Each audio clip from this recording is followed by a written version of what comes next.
सुप्रभातम बच्चों, कैसे हो आप सब? आप सब अच्छे होंगे, ऐसी मैं उम्मीद कर रही हूँ।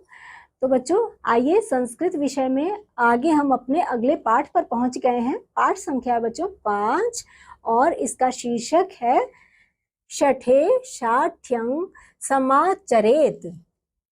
इसको बच्चों इंग्लिश में हम जिसको कहते हैं ना टिट फॉर टैट, वही है ये पाठ। तो आइए इस पाठ को हम शुरू कर रहे हैं बच्चों। प्रस्तुत पाठ के माध्यम से बताया गया है कि दुष्ट के साथ दुष्टता का ही व्यवहार करना चाहिए। आइए संस्कृत में ये कहानी शुरू करें हम। कस्मिंश्चित् स्थाने जीर्णधनो नाम वणिक पुत्रः आसीत्। स दारिद्र्यात् दुःखितः देशान्तरगमनोत्सुकः सञ्जातः।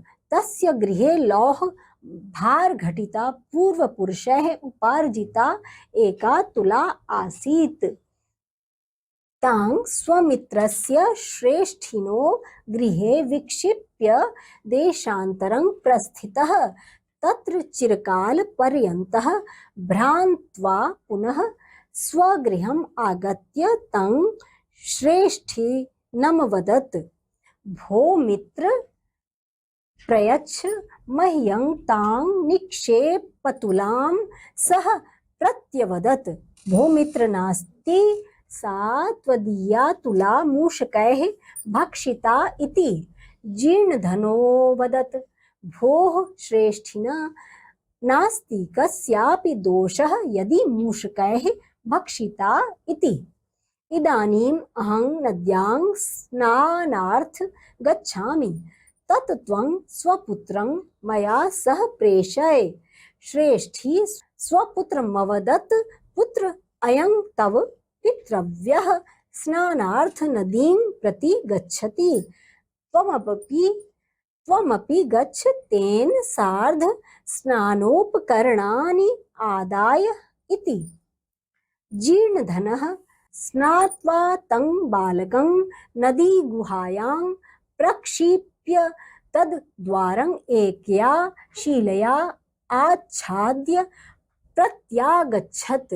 श्रेष्ठी तम् एकाकिनं दृष्ट्वा अपृच्छत्, बन्धो, कुत्र मे पुत्रः यः त्वया सह नदीमगच्छत् इति। जीर्णधनः उवाच, मित्र एकः श्येनः तं गृहीत्वा अनयत्।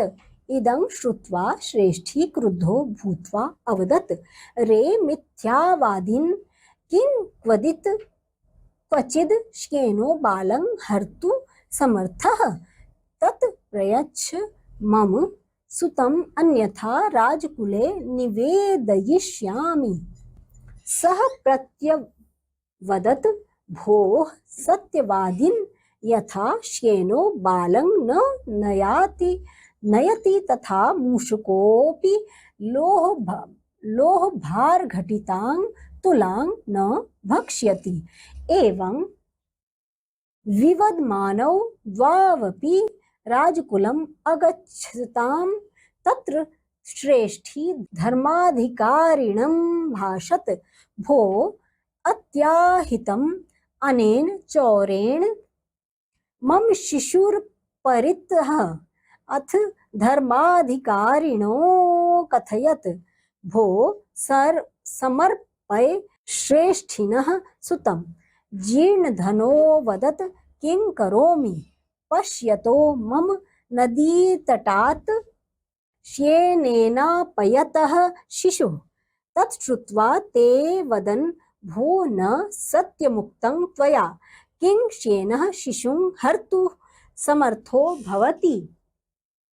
सः उवाच, तुलां लोहसहस्रस्य यत्र खादन्ति मूषकाः, सत्यं तत्र हरेच्छयेनो बालकं नात्र संशयः।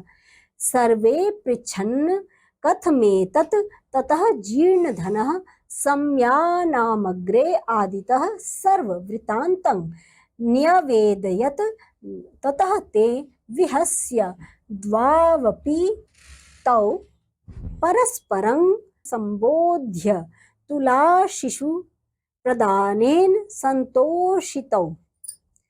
तो बच्चों आपको मैं इसका हिंदी भी बताती हूँ इस कथा का। किसी स्थान पर क्या था बच्चों, एक जीर्ण धन नाम का बनिए का बेटा रहा करता था। वह गरीबी से दुखी हो विदेश जाने को तैयार हुआ। उसे लगा विदेश जाऊंगा, वहां पर कुछ काम करूंगा तो मैं धन कमा पाऊंगा। उसके घर में पूर्वजों द्वारा कमाई गई लोहे की एक तराजू थी। उसे अपने व्यापारी मित्र के घर में रखकर विदेश चला गया। वहां काफी समय तक घूम फिरकर फिर अपने घर आकर उसने व्यापारी से कहा, हे मित्र, जिसके यहाँ उसने तराजू रखा था बच्चों, उससे पूछा, हे मित्र, मेरे द्वारा रखी गई तराजू मुझे वापस दे दो। उसने उत्तर दिया, अरे मित्र, नहीं है, वह तुम्हारी तराजू चूहों द्वारा खा ली गई। जीर्ण धन बोला कि हे मित्र, हे व्यापारी, किसी का भी दोष नहीं है। यदि चूहों ने खा ली है तो इस समय मैं नदी पर नहाने जा रहा हूँ, इसलिए तुम अपने पुत्र को मेरे साथ भेज दो। व्यापारी ने अपने पुत्र से कहा, पुत्र, यह तुम्हारे चाचा जी नहाने के लिए नदी पर जा रहे हैं, तुम भी इनके साथ नहाने का सामान लेकर चले जाओ। जीर्ण धन स्नान करके उस बालक को नदी की एक गुफा में डालकर उसके द्वार को एक पत्थर से ढककर लौट आया। और व्यापारी ने जब उसे अकेला देखकर पूछा कि मित्र, मेरा पुत्र जो तुम्हारे साथ नदी पर गया था कहाँ है? जीर्ण धन बोला, मित्र, एक बाज उसे उठाकर ले गया। बाज आप जानते हो ना बच्चों, पक्षी जो होता है बड़ा वाला, वो उसका हवाला देता है कि उसे तुम्हारे पुत्र को बाज उठाकर ले गया। यह सुनकर व्यापारी क्रोधित होकर बोला, अरे झूठे, क्या कोई बाज बालक को उठाने लायक होता है?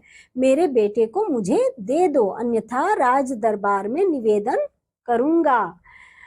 तो बच्चों उसने उत्तर दिया कि हे सत्यवादी, जिस प्रकार बाज बच्चे को नहीं ले जा सकता है, उसी प्रकार चूहे भी लोहे के तराजू को नहीं काट सकते, नहीं खा सकते हैं।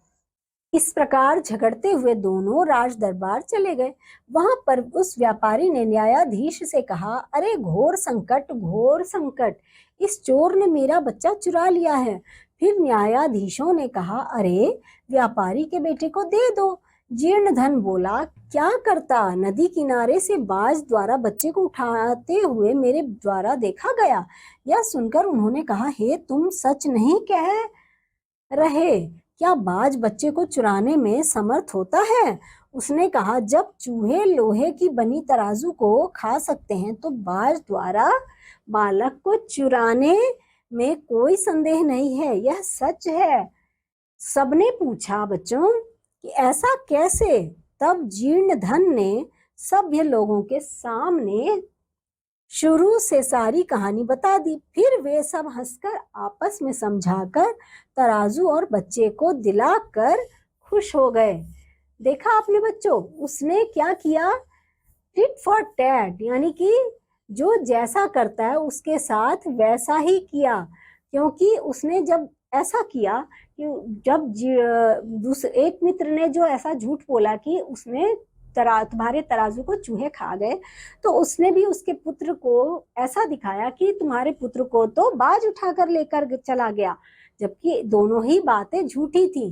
तो इसलिए क्या हुआ कि जब उसने उसको जैसा उसने किया था वैसा ही उसके साथ भी किया, तो उसका जो मित्र था जब राज दरबार में उसको लेकर गया, वहां पर सब लोगों के सामने उन्होंने जब इन दोनों लोगों की कहानी और बात को समझी तो वो सब हंसे और उन्होंने दोनों के बीच सुलह करवाई, यानी कि उसको तराजू दिलवा दी और उसके बच्चे को भी वो जहाँ गुफा में बंद करके आया था उसे भी लाकर उसने अपने मित्र के बेटे को सौंप दिया।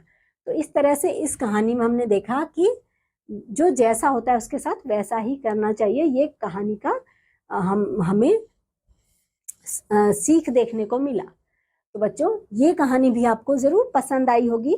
मैं उम्मीद करती हूँ कि आपको इसमें से शिक्षा भी मिली होगी बच्चों। तो अगले पाठ में हम आप एक बार फिर से आमने सामने होंगे और उसमें भी कुछ नया सीखेंगे। तब तक के लिए बच्चों बाय बाय।